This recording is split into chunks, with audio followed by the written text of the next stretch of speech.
Hi, it's Mark again at Exotic Car Play Place. Thanks for joining, everybody. Today I want to talk briefly a little bit about whether you think this Lamborghini or any other Lamborghini is actually a good investment.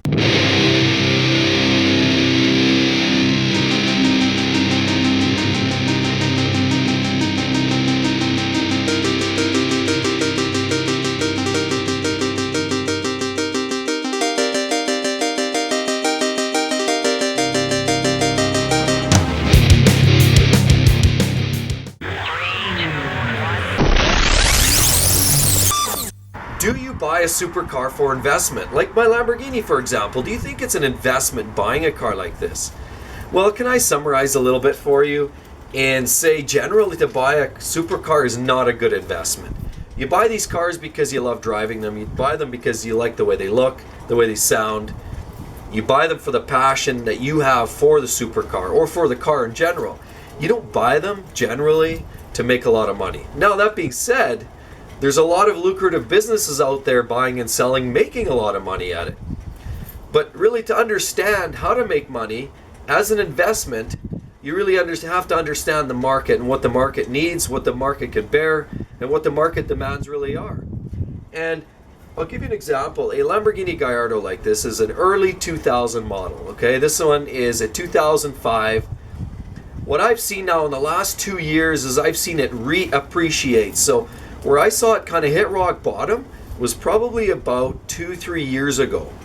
Now, what I've seen in the market lately is this car starting to climb in value. So here we are in 2017, and I'd say since 2015 to 2017 now, we've seen the last couple of years, this thing's rised about another 15% in value from what I've seen on the retail market.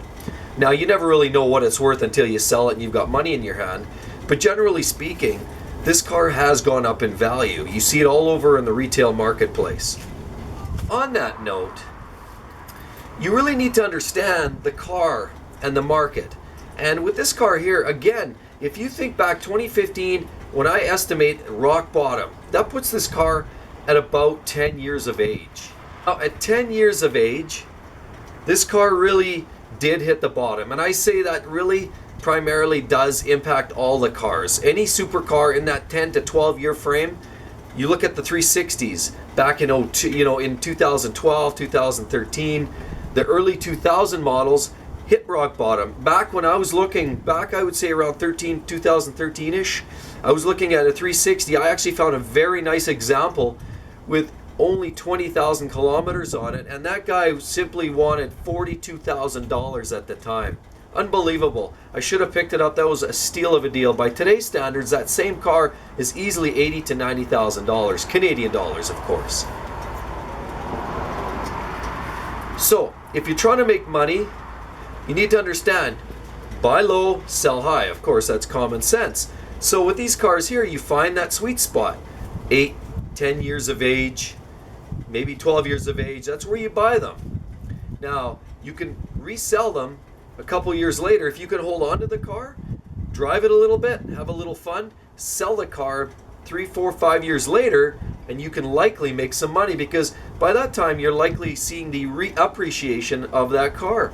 This machine here, I would say, has gone, like I said already, 15 to 20% up in value in the last 2 to 3 years. That tells me something. Most of the other cars I've seen, look at the Ferrari F430s. There was a time when you could buy a nice 430 for around that $100,000. Go look now on the market. Good luck in finding anything less than $150,000. So the same kind of thing applies for everything. 360s, 430s, the Gallardos. Now the flip side is, buying the car too soon, you're still paying, you're actually buying at a higher point than you would sell it. So if you're before that 10-year, 8 to 10-year frame, think about what that actually means. If you're buying the car, say an LP car, for example, and I'll say the LP Lamborghini Gallardos, if you go and buy a 2012 right now, that car is probably, with low Ks on it, is going to retail for about $180,000 to $200,000 Canadian. You wait for another 4 or 5 years, that car, if it's just a standard car, and we're not talking about the Superleggers or anything like that, the standard car will go down to probably $150,000, maybe $140,000, and then it will briefly stop there, only to find another rise. And then at that point it'll probably bottom out around that 140, 150, and it'll start to rise. So keep in mind that 8 to 12 year time frame. That's your sweet spot. So again, I hope that helps. If you're looking at a car like this, a supercar for an investment, think about those factors. If you do keep it for too long, keep that in mind. You could be faced with larger repair bills, and you know there's other issues with that too. I mean, the car becomes obsolete and less desirable in general. But that being said, please subscribe, like, and comment. And I hope you come back to see more of my videos. Many, many more great videos to come. Thanks again.